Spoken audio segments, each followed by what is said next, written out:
Okay, another day, another 100 press-ups. Let's go.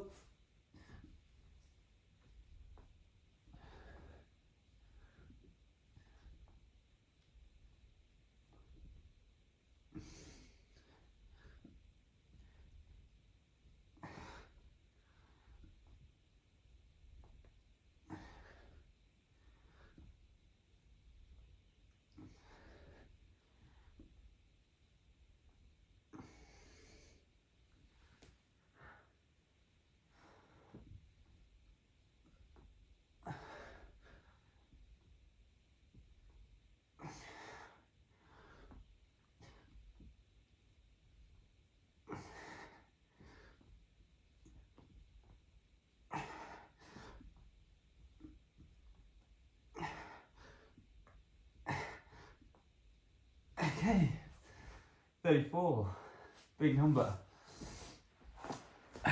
So, more progress again in that first batch. So, as well as these press-ups, another thing me and my wife have been trying to do in the last week has been to potty train our daughter, and it's been really challenging. Actually, we're making progress, but it's hard. And I looked online for some advice and strategies and ended up going down this rabbit hole of negotiation.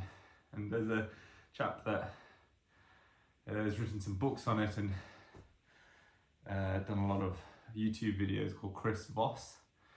People may have heard of him if you've seen any of his stuff. He's an FBI hostage negotiator, and he's now set up a full business of negotiating, and really for the primary purpose, as far as I could tell, for business people who are doing $1 million deals and really high stakes negotiations in the financial world. And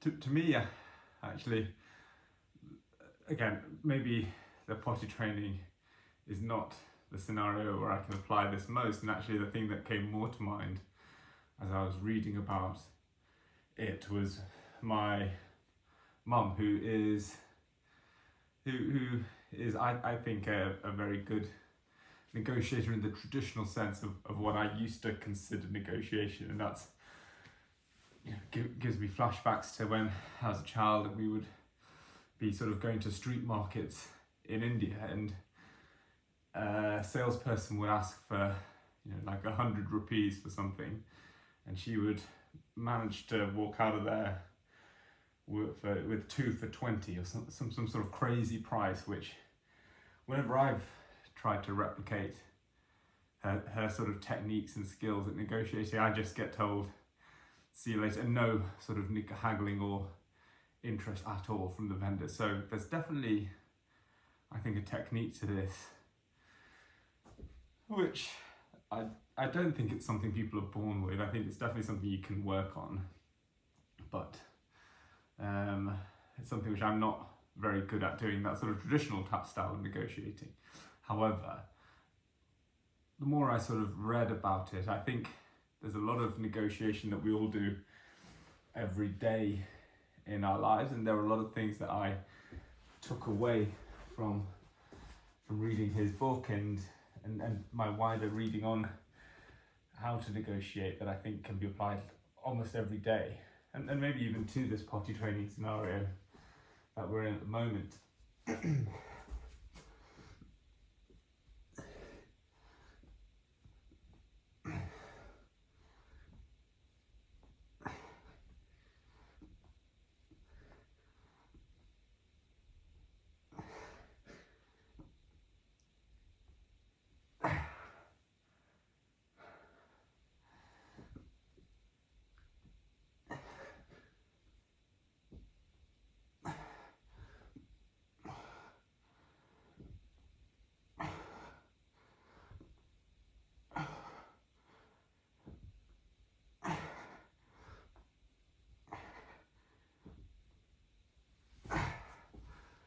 Okay, so that's 25, takes us up to 58.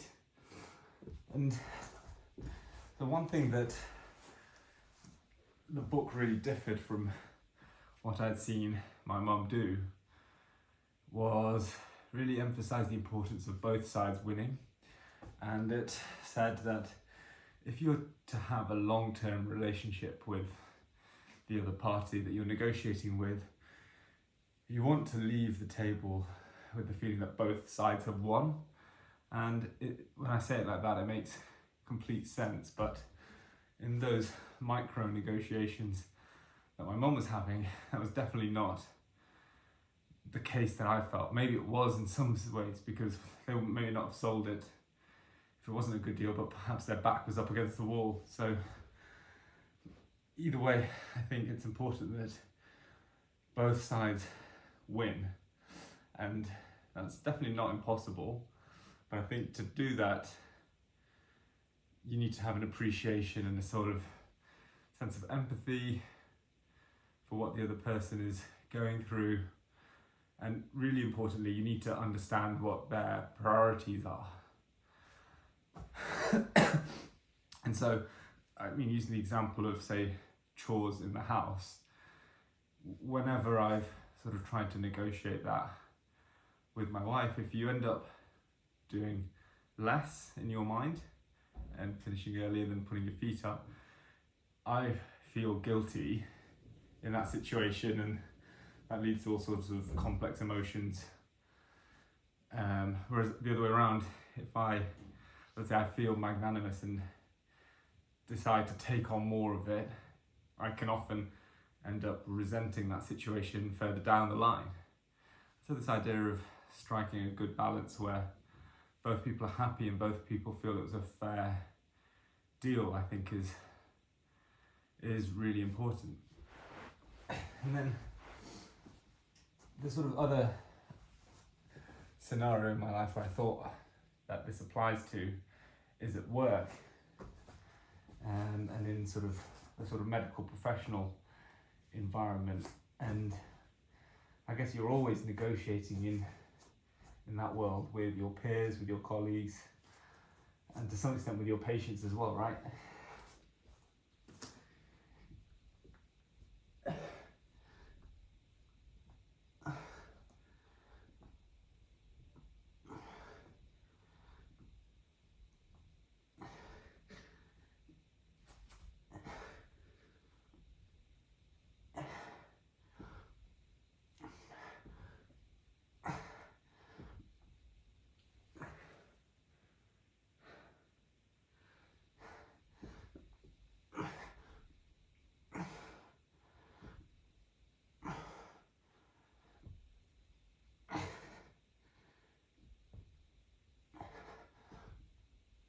Oh God.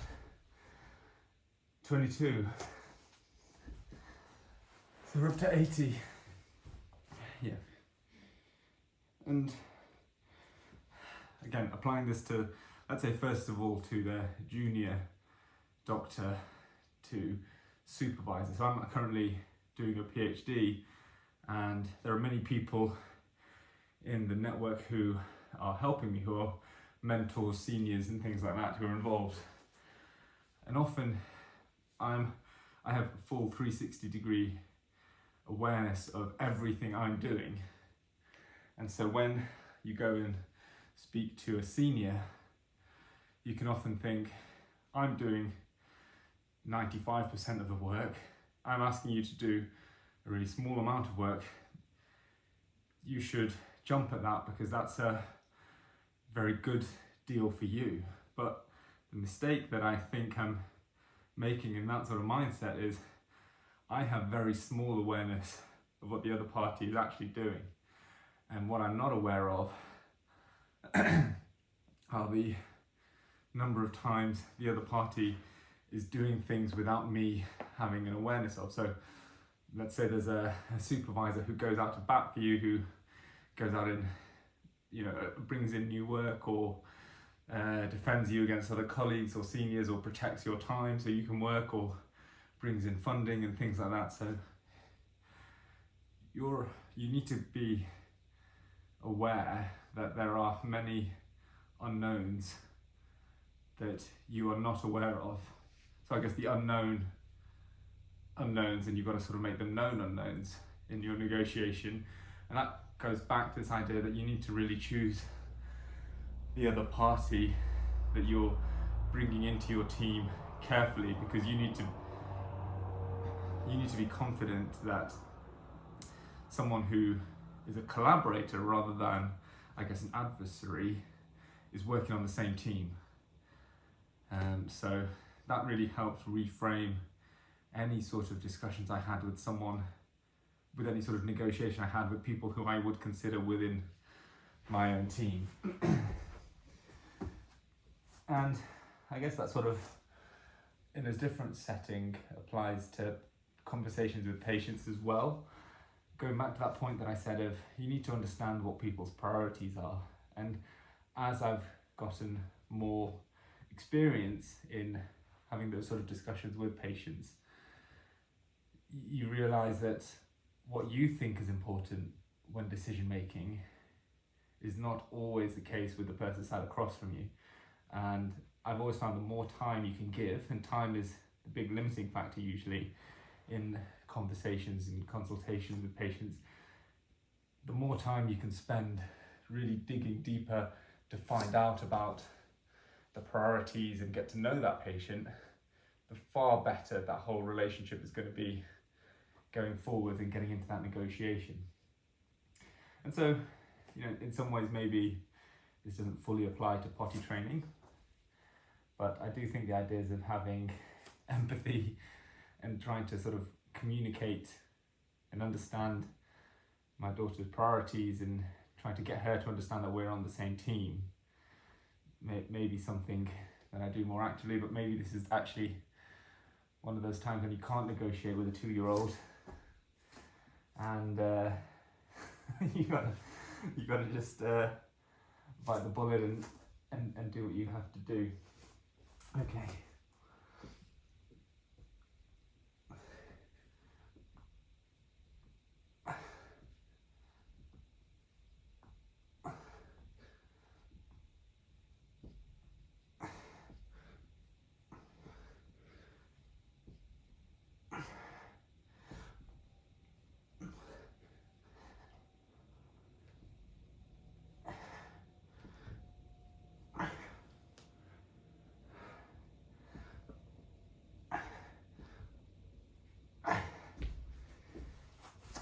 That's 100 done. See you tomorrow.